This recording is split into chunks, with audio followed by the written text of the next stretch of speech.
Boosie, another one of our favorite people, he was supposed to do a collab album with our guy T.I., and then he went on DJ Vlad's YouTube channel and pretty much told us the project is off. Yeah. And he said it's because T.I. went on his podcast and said that he snitched on his dead cousin.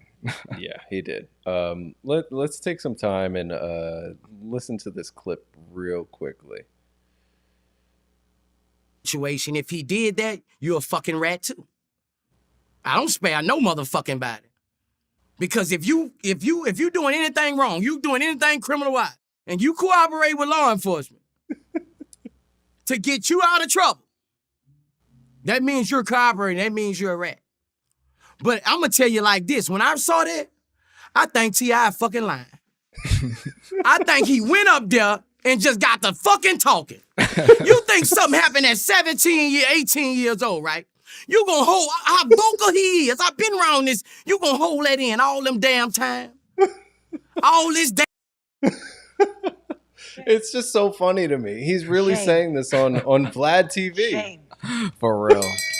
Like he's just trying to shame T.I. Shame. He didn't even tell him this man to man. T.I. actually put up on Instagram that his feelings were hurt a little bit by this. He said, I don't have to prove nothing to nobody. Yeah. But T.I. did say those comments on that podcast. He did. Let's listen to what T.I. originally said. Yeah. Pull us over. I have a gun. Why are we going through the court process? And so we caught no gun cases. Two died.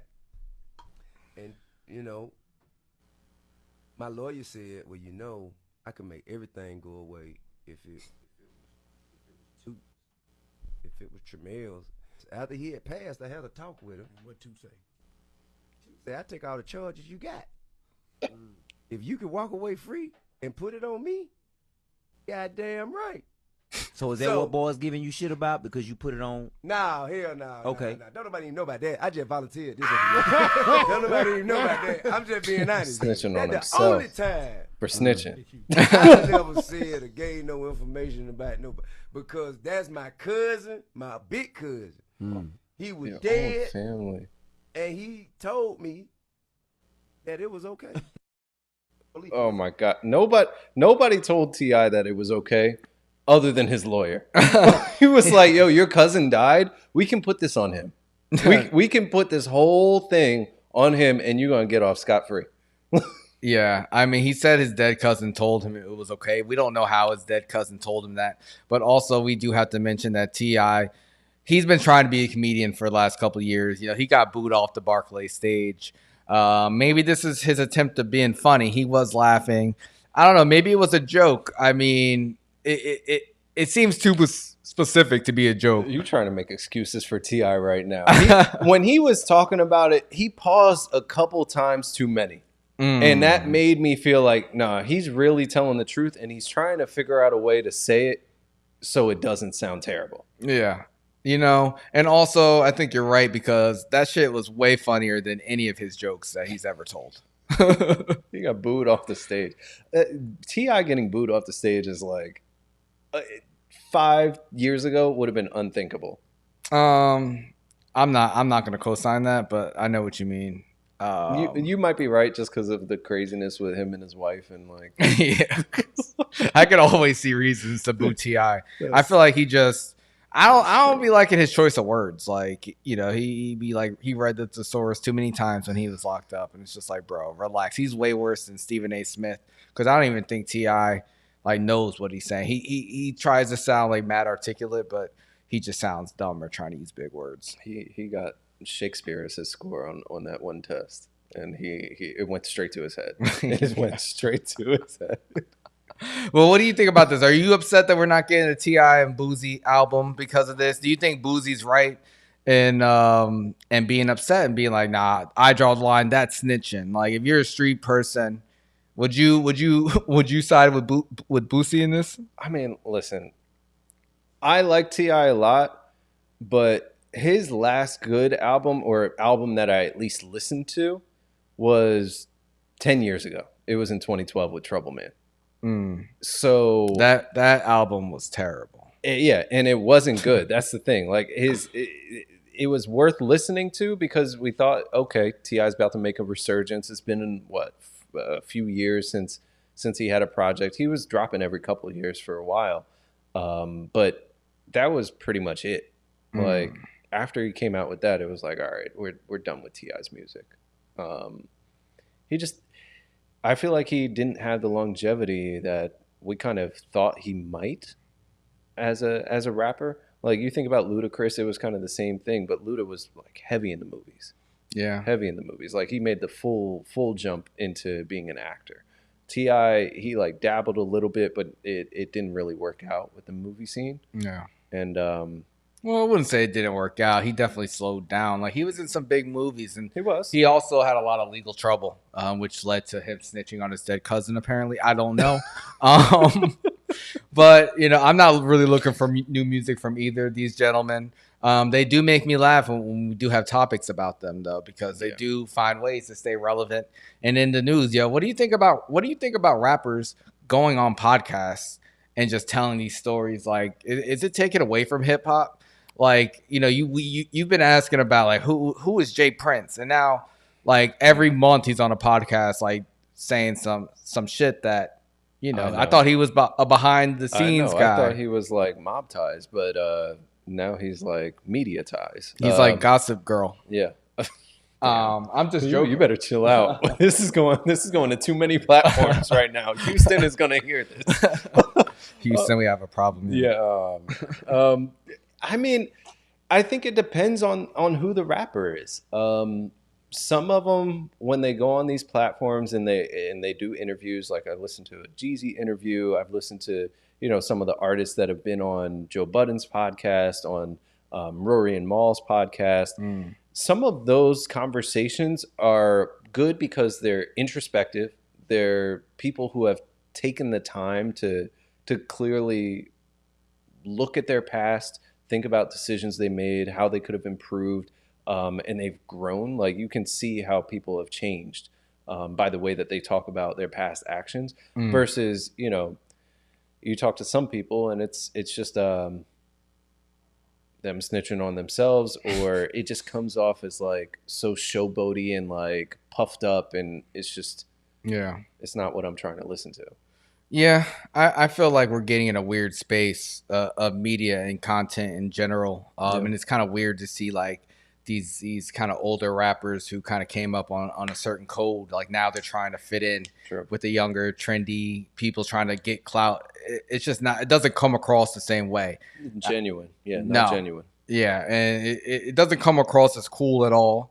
But hey, everyone's trying to adapt and stay relevant. I mean, you got Bad Bunny out here going on dates with Kendall Jenner. Talk about relevancy right there. Is that the new power couple in Hollywood? It might be. I mean, listen, what wasn't powerful is the way that they tried to sneak in and out of that restaurant that they were at. It seemed like they did a double date with Justin and his wife. Yeah, Hailey Bieber. Yeah, it just... Who's also Alec Baldwin's niece. Wow. Yeah. Wow. Yeah. So many entanglements and things. It's nasty. It's nasty. But I just hope he's careful. Why? I hope Bad Bunny is careful. We've seen way too many men just get felled by the Kardashian Jenner sort of curse thing. It's just not. It's not great. So I hope he's smart. I hope he's just having a good time. I mean, he's the hottest artist in the world. Maybe he really likes her. I don't know. I don't know. Were you surprised when you heard this? Like I was a little bit shocked, but I feel like Bad Bunny. We saw him at the Grammys. We saw him taking selfies with Taylor Swift, hanging out with all Beyonce, Lizzo, like all these A-list people. I feel like he opened up the show in LA. I feel like he's Hollywood now. I feel like he's on a different stage at this point. Like he is clearly A-list already. Yeah. And it happened in a matter of just a few years. And just don't fuck up the music, man. Don't do it. I don't know. Like, I feel like even like Kanye and Travis, like their music did not falter at all. In fact, I feel like Travis, his stock went up when he was dating Kylie. I mean, he had a billionaire baby mom, and he had a roller coaster on his tour. He wouldn't have had that without Kylie. You know, sometimes having that extra status, that extra billionaire who you're dating or having kids with or marrying can really uplift you. And I think for Kendall, she's more the low key of the Kardashian Jenners. Yeah. Bad Bunny's known for being low key, so I don't know how much we'll hear about this. I mean, I'm sure we'll see her pop up at Coachella in a couple months. Yeah. But you know, I do find it funny. You know, she was dating Devin Booker before this, and Ben Simmons before him. You know, she's been dating ballers, so now she's trying to switch it up with the musicians. Yeah. And they're all like the same color. Like they're all like the same like off-white beige color. Light skin. Yes, Like like us. super light skin. We could have had a shot. But how old is she? Is she like 24? I don't know how old Kendall Jenner is. Let me look it up. What I will say in response, though, is yes, the music did not take a big hit. She's 27. She's not that far off from us. But the music didn't take a hit. However, we saw how Astroworld ended up. We saw how Kanye ended up. We saw how Chris Humphries ended up. We saw like that. Do I need to go on?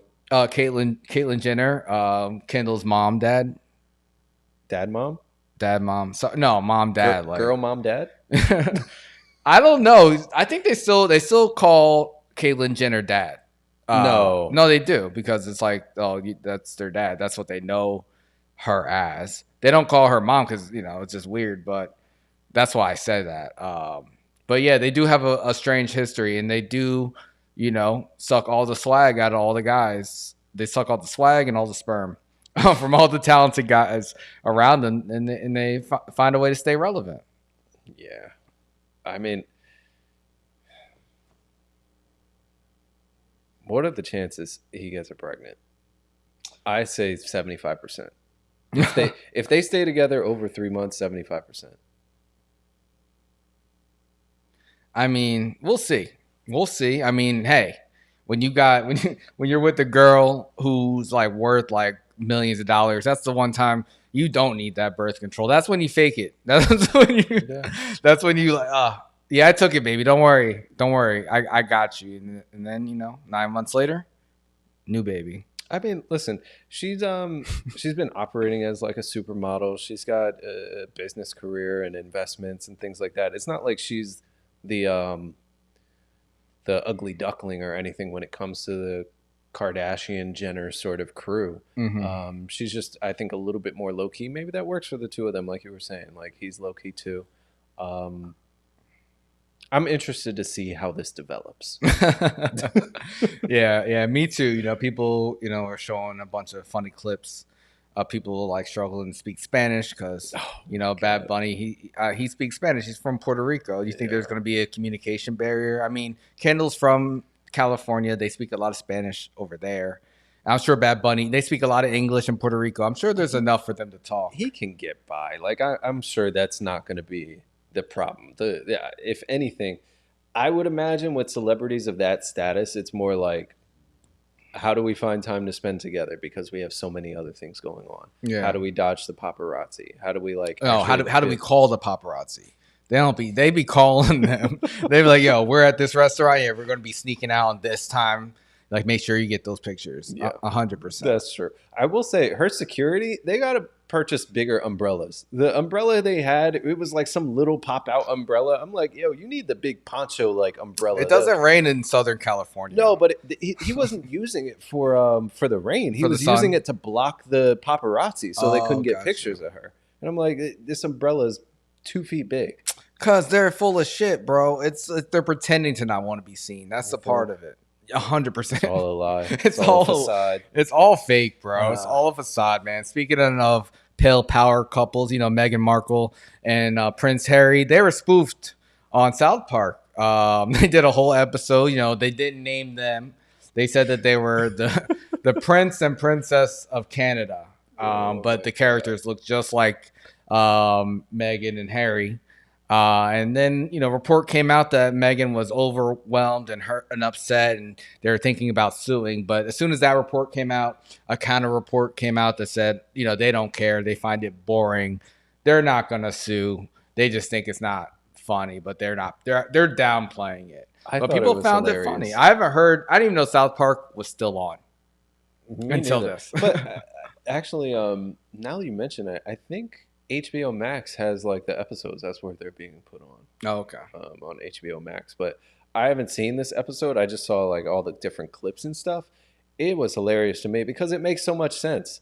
It makes complete sense. Like, oh no, please stop looking at us. But they're in a public park or they're on a private jet getting off and on. Like they clearly want the attention, but don't want it at the same time. Yeah, in the episode, they flee Canada. And they come to America. They go to South Park because they're just fighting for their own privacy. But the whole episode, they're like carrying signs like saying, "We want our privacy. We want our privacy."